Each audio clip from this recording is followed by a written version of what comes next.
Bismillahirrahmanirrahim. Assalamualaikum warahmatullahi wabarakatuh. Innal hamdalillah nahmaduhu wa nasta'inuhu wa nastaghfiruh wa na'udzu billahi min shururi anfusina wa min sayyiati a'malina. May yahdihillahu fala mudilla lahu wa man yudlilhu fala hadiya lahu. Allahumma salli wa sallim ala hadzal nabiyil karim sayyidina maulana Muhammad wa ala alihi wa ashabihi ajma'in. Qala rabbi shrah li sadri wa yassir li amri wahlul 'uqdatam min lisani yafqahu qawli. Subhanaka la ilma lana illa ma 'allamtana innaka antal alimul hakim. Wala haula wala quwwata illa billahil azim. Amma ba'd. Sahabat-sahabat muslimin muslimat yang dirahmati Allah sekalian, alhamdulillah, syukur kita kepada Allah Subhanahu wa taala. Hari ini hari Selasa 4 Januari tahun 2022 bersama dengan 1 Jamadil Akhir.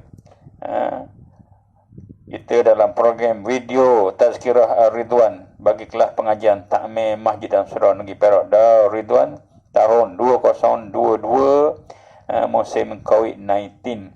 Semoga Allah permudahkan kita dan jauhkan kita daripada musibah yang sedang berada bersama kita pada hari ini, dan kita perlu ada ketabahan, kesungguhan, menjaga SOP, berdoa, dan sampailah kita ni dan keadaan yang sentiasa berjaga-jaga. Hidup ni penuh dengan dugaan, penuh dengan cubaan, ujian untuk menilai siapakah kita ni yang benar-benar beriman dan siapa yang benar-benar derhaka dan kufur. Walhamdulillah. Jadi hari ini mari kita baca lagi surah Al-Maidah, tadabbur lagi surah ini ayat yang ke-109 hingga ke-10. Tajuk kita, semua kembali kepada Allah. A'udzu billahi minasyaitonir rajim. Yauma yajma'ullahu ar-rusula fayaqulu madza ujibtum qalu la 'ilma lana innaka anta 'allamul ghuyub. Pada hari rasul-rasul dikumpulkan oleh Allah, yakni hari kiamat, maka Allah mengatakan, bagaimanakah sambutan orang-orang terhadap seruan kamu? Jawab rasul-rasul itu, tiadalah ada pengetahuan kami. Sesungguhnya engkaulah yang maha mengetahui akan perkara-perkara yang ghaib. Ayat seterusnya, ayat 110. إذ قال الله يا عيسى ابن مريم اذكر نعمتي عليك وعلى والدتك إذ أيدتك بروح القدس تكلم الناس في المهد وكهلا وإذ علمتك الكتاب والحكمة والتوراة والإنجيل وإذ تخلق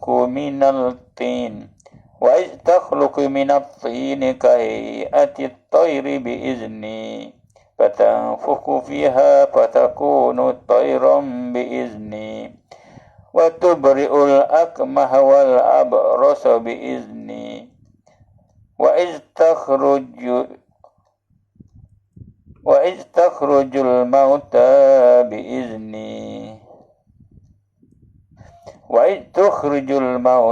بإذني وإذ كففت بني إسرائيل عنك إذ جئتهم بالبينات فقال الذين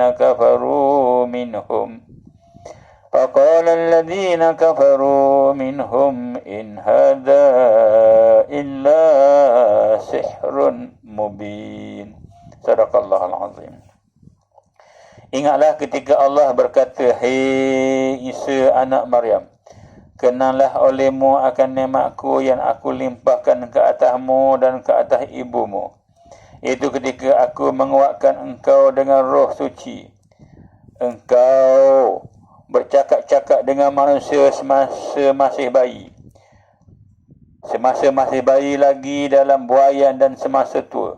Dan kenallah ketika aku ajarkan kepadamu kitab dan hikmat. Begitu pula Taurat dan Injil. Dan kenalah pula ketika engkau memperbuat daripada tanah seperti bentuk burung dengan izinku. Kemudian engkau hembus ke dalamnya, lalu ia menjadi burung dengan izinku. Dan engkau sembuhkan orang-orang buta dan orang-orang sakit sopak dengan izinku. Dan kenalah pula ketika engkau mengeluarkan orang mati dengan izinku. Dan aku Tuhan anak-anak Israel. Dan aku tahan anak-anak Israel daripada membinasakan engkau ketika engkau memberi keterangan-keterangan kepada mereka. Maka berkatalah orang-orang yang kufur daripada mereka, ini tidak lain hanyalah sihir yang nyata.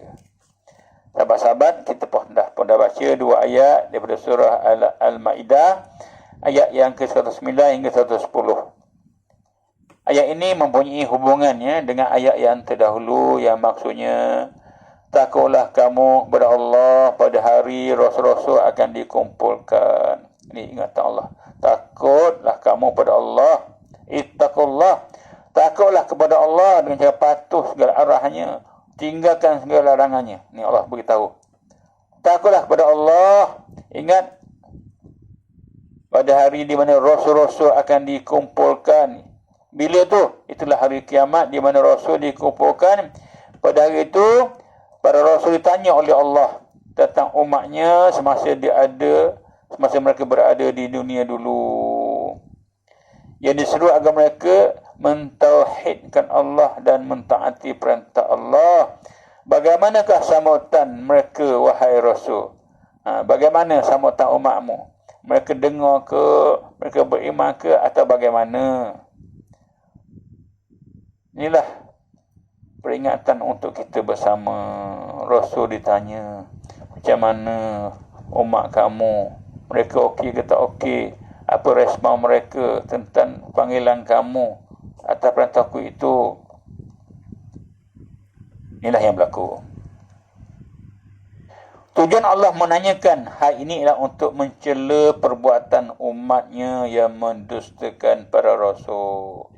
Rasul no problem, semua Rasul buat tugas masing-masing, menyampaikan, mentabligkan. Yang problemnya umatnya degil, umatnya khianat, umatnya engkar dan kufur. Rasul menjawab, tiadalah ada pengetahuan kami. Lah beradabnya, berakhlaknya Rasul.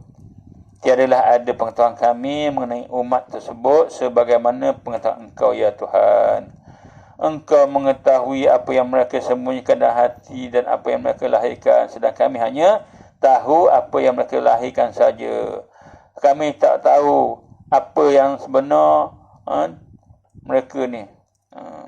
Kami tidak mengetahui yang sebenarnya akan kesudahan nasib mereka. Yang kami tahu hanyalah apa yang mereka katakan dan apa yang mereka kerjakan semasa kami hidup dulu. Bila kami mati, bila kami telah meninggal dunia, tidaklah kami tahu apa yang mereka telah lakukan ataupun apa yang mereka buat. Kami tak tahu dah. Inilah jawapan para Rasul, merupakan satu jawapan dengan penuh beradab sopan. Bahawa Allah lebih tahu. Allahu a'lam. Allah lebih tahu daripada mereka. Sebaiknya semua urusan mereka serahkan sahaja kepada Allah dan kepada keadilannya.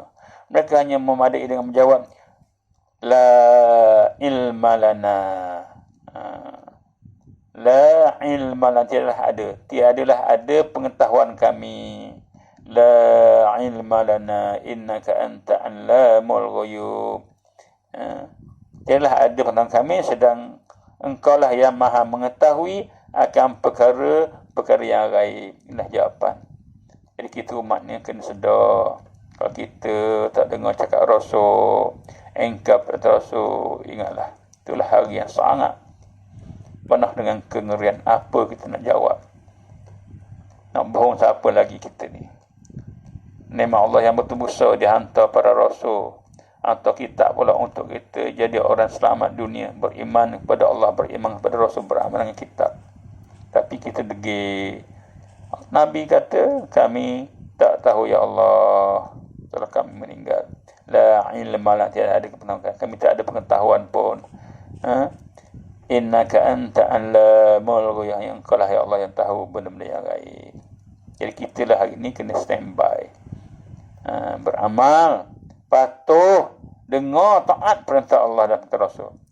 Semuanya, semua yang lahir itu, semua yang lahir dan yang batin, sedikit pun tiada yang tersembunyi daripada pengetahuan Allah Subhanahu wa taala. Jadi hari ni kita berada di atas muka bumi ini, kita buat macam-macam. Jadi kita kena ingat, apa yang kita buat, apa yang kita lakukan itu, kitalah yang kena bertanggungjawab. Jadi pastikan apa yang kita buat itu selari dan selaras dengan syariat Islam, dengan syariat yang dibuat oleh Nabi kita Muhammad sallallahu alaihi wasallam. Jangan kita lari ikut buat benda-benda yang Allah tak suruh, buat apa yang Nabi tak suruh, banyak buat kerja-kerja yang lara, yang sia-sia, benda yang utama kita tak kisah. Kita lebih kepada benda-benda yang sambil-sambil ni. Bimbang kita ni mati sebab dia anytime, anywhere. Sebab itulah kita kena terus beramal sepanjang hayat kita. Jangan dipilih masa. Inilah peluang Allah bagi kita kehidupan, kesihatan. Masih lega lagi ni, mari kita terus beramal dengan apa sahaja yang Allah perintahkan. Baca Quran, tadabbur Quran, turun dalam masyarakat, bantu masyarakat, bantu negara untuk kekal dengan Islam, kekal dengan ekonomi yang diberkati, kekal dengan hiburan yang diberkati, kekal dengan macam-macam program yang diberkati. InsyaAllah kita akan dilimpahi oleh Allah nikmat. Hari ini macam-macam kes berlaku, banjir di mana-mana, kematian di mana-mana, COVID sedang berada di mana-mana. Marilah kita insafi diri kita yang lemah ini untuk kita terus bergantung, berharap kepada bantuan dan pertolongan Allah Subhanahu wa taala. Yakinlah dunia ini sementara, pinjaman saja, tapi gunakanlah masa yang ada, yang terakhir ini untuk kita mencari sebanyak mungkin bekalan untuk kita bawa bila kita mati nanti, insya-Allah. Itulah yang seperti kita semua beramal dan bertindak sekarang ini, di mana pun kita, siapa pun kita. Dan ayat seterusnya, sahabat-sahabat, إذ قال الله يا عيسى ابن مريم اذكر يا عيسى ابن مذكر نعمتي عليك وعلى والدتك. Ingatlah ketika Allah berkata, hai Isa anak Maryam, kenallah olehmu akan nikmatku yang aku limpahkan ke atasmu dan kepada ibumu. Id ayyatuka biruhil qudus tukallimun nasa fil mahdi wa kahla. Tu Allah kata, itu ketika aku menguatkan engkau dengan roh suci, yakni Jibril. Engkau bercakap-cakap dengan manusia semasa masih kecil, masih bayi lagi dalam buayan, dan semasa dan juga semasa tua. Wakahla. Wa iz'allamtukal kitaba wal hikmata wat taurata wal injil. Dan kenanglah ketika aku ajarkan kepadamu kitab dan hikmah, yakni kebijaksanaan. Begitu pula Taurat dan Injil. Wa iz takhluqu minat-tini kaihatit tayri biizni. Dan kenanglah pula ketika engkau memperbuat daripada tanah seperti bentuk burung dengan izinku. Wa tubri'ul akmaha wal abrasa biizni. Kemudian engkau hembus ke dalamnya, lalu ia menjadi burung dengan izinku. Wa tukhrijul mauta biizni. Dan engkau sembuhkan dan engkau sembuhkan orang buta dan orang-orang yang sakit sopak dengan izinku.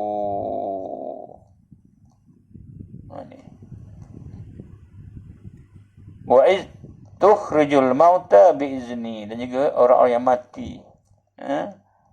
dihidupkan orang mati dengan izinku. Allah kata, mengeluarkan, engkau mengeluarkan orang mati dengan izinku.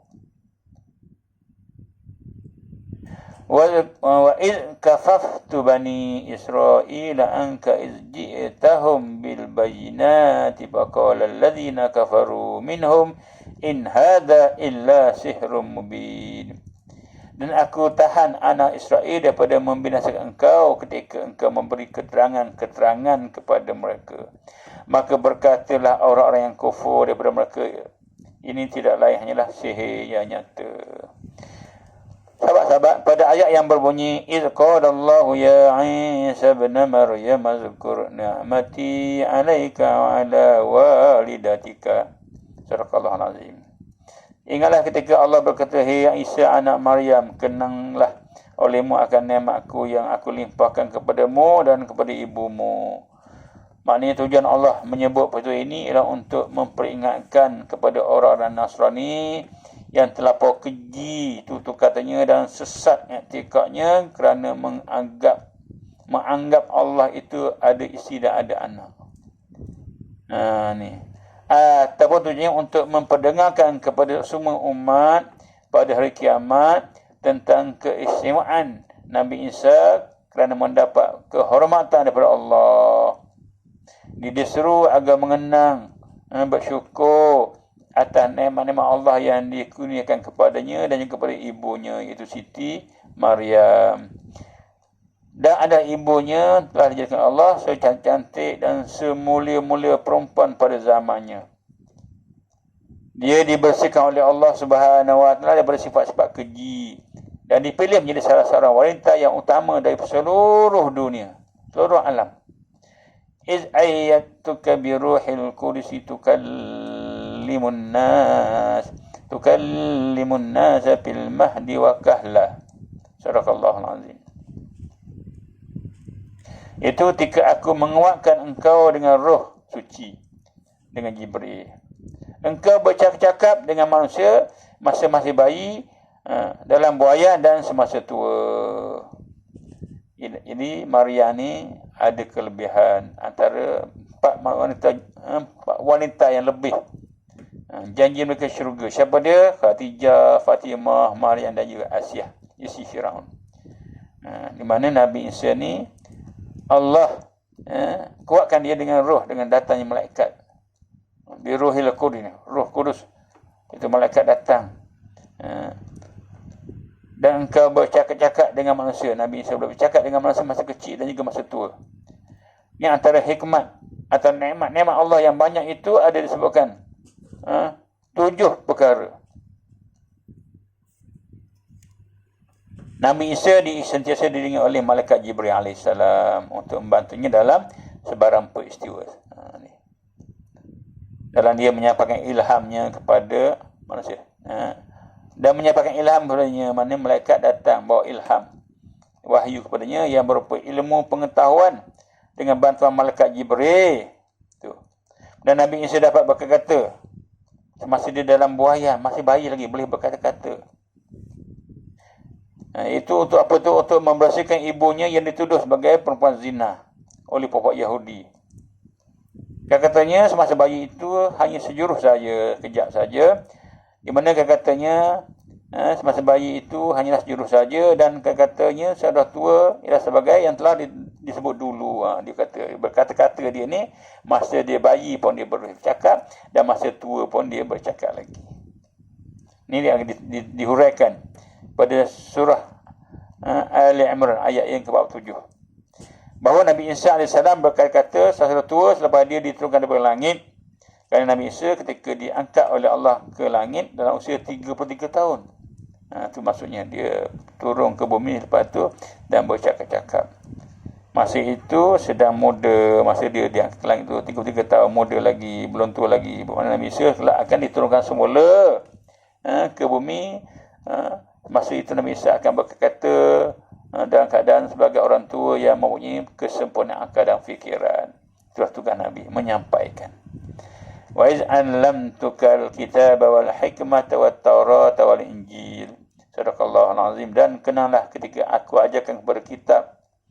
Dan kenanglah ketika aku ajarkan kepadamu kitab dan hikmat, yakni kebijaksanaan. Begitu pula Taurat dan Injil. Daripada nikmat Allah yang patut dikenang dan disyukuri ialah Allah mengajar Nabi Isa akan kitab. Ini nikmat yang kena dikenang, kena disyukuri. Di mana Nabi Isa dia ajar kitab, hikmat, Taurat dan Injil. Yang dimasukkan dengan kitab ialah pelajaran menulis itu kitab. Hikmah ialah kebijaksanaan dalam memahami rahsia-rahsia ilmu pengetahuan. Taurat ialah kitab yang diturunkan kepada Nabi Musa, dan Injil kitab yang diturunkan kepada Nabi Isa. Wa id takhluqu minat-tini kahayati at-tayr biizni fatanfukhu fiha fatakunu tayran biizni. Sadaqallahul azim. Dan kenalah pula ketika engkau memperbuat daripada tanah seperti bentuk burung dengan izinku, dan engkau hembus ke dalamnya, lalu ia menjadi burung dengan izinku, dia terbang. Yang ketiga, antara hikmah yang juga menjadi mukjizat kepada Nabi Isa sebagai bukti kenabiannya ialah dia telah dapat buat patung burung daripada tanah, kemudian ditiupnya patung itu, maka jadilah burung dengan izin Allah. Hal ini telah pun ditekankan dalam surah Ali Imran ayat 49 dulu. Wa tubri'ul akmaha wal abrasa biizni. Sadaqallahul azim. Dan engkau sembuhkan orang-orang buta dan orang sakit sopak dengan izinku. Di mana Nabi Isa dengan izin Allah dapat menyembuhkan banyak orang yang menghidap penyakit yang payah nak diubati pada zaman itu. Antaranya penyakit buta, orang buta, dan juga sopak. Perubatan yang dilakukan ini adalah juga merupakan mukjizat yang Allah bagi kepada Nabi Isa AS. Yang keempat, wa tukhrijul mauta biizni. Sadaqallahul azim.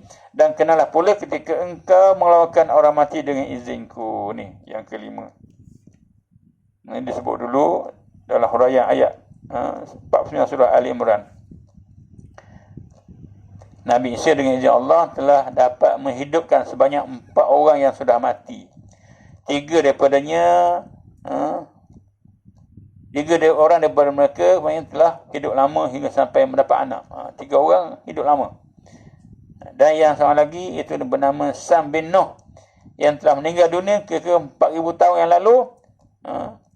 Telah dihidupkan hanya sebentar saja, kemudian mati semula. Dan Allah berfirman lagi, wa iz kafaftu bani Israila anka iz ji'tahum bil bayyinati faqala alladhina kafaru minhum in hadza illa sihrun mubin. Sadaqallahul azim. Dan aku tahan anak-anak Israel daripada membunuh atau membinasakan engkau ketika engkau memberikan keterangan kepada mereka. Maka berkatalah orang kufur daripada mereka, ini tak lain hanyalah sihir yang nyata. Ini yang keenam. Di mana Allah telah menggagalkan perkataan jahat pokok Bani Israel ini, ya orang Yahudi yang cuba nak bunuh Nabi Isa, nak binasakan Nabi Isa AS. Mereka ini sebenarnya telah mengetahui akan adanya bermacam-macam mukjizat Nabi Isa. Dan mukjizat inilah sebagai bukti kebenaran keterangan-keterangan yang dibawanya untuk disampaikan kepada mereka. Namun mereka tetap kufur. Kufur iaitu yang tidak mahu percaya, tak mahu percaya dan menuduh Nabi Isa. Tak lain hanyalah menjadi orang sihir, ahli sihir semata-mata. Ini kata Nabi, ini bukan Nabi ni. Ni ahli sihir ni. Ni. Dan mereka tidak hanya memadai dengan melaporkan kata keji seperti itu kepadanya, bukan setakat itu saja, bukan setakat kata ahli sihir, malah berdaya upaya untuk membunuhnya, berusaha untuk bunuh pada Nabi Isa. Tetapi dengan nikmat dan kurnia Allah, Nabi Isa telah diangkatnya oleh Allah. Di samping itu Allah telah mengecewakan dan mengelurkan musuh-musuh Nabi Isa. Allah angkat dia ke langit dan mereka membunuh orang yang diserupakan dengan Nabi Isa. Mana mereka telah ditipu oleh Allah. Jadi mereka kadang-kadang keliru dan mereka kecewa tak dapat membunuh sebabnya Nabi Isa AS. Itulah sebab bagaimana kita kena ingat rancangan Allah. Wa makaru wa makarullah wallahu khairul makirin. Allah merancang, kita pemerancang, tapi ingat rancangan Allah lah yang lebih baik, lebih tepat. Jadi mudah-mudahan dia bercerita ni, ayat ni menceritakan bagaimana kisah Nabi akan dikumpulkan menjadi saksi bagi kita semua Apakah yang kita buat? Apa sambutan kita? Apa respon kita bila Nabi menyeru? Ni Allah tanya Nabi. Apa respon umatmu bila kamu menyeru? Itu yang pertama. Jadi kita lah hari ni kena bersedia untuk pastikan kita benar-benar respon dengan seruan Nabi. Bertanggungjawab dengan seruan Nabi. Dan seterusnya kita kena sentiasa akur, redha dan setuju dengan apa saja yang dikehendaki oleh Allah Subhanahu Wa Taala.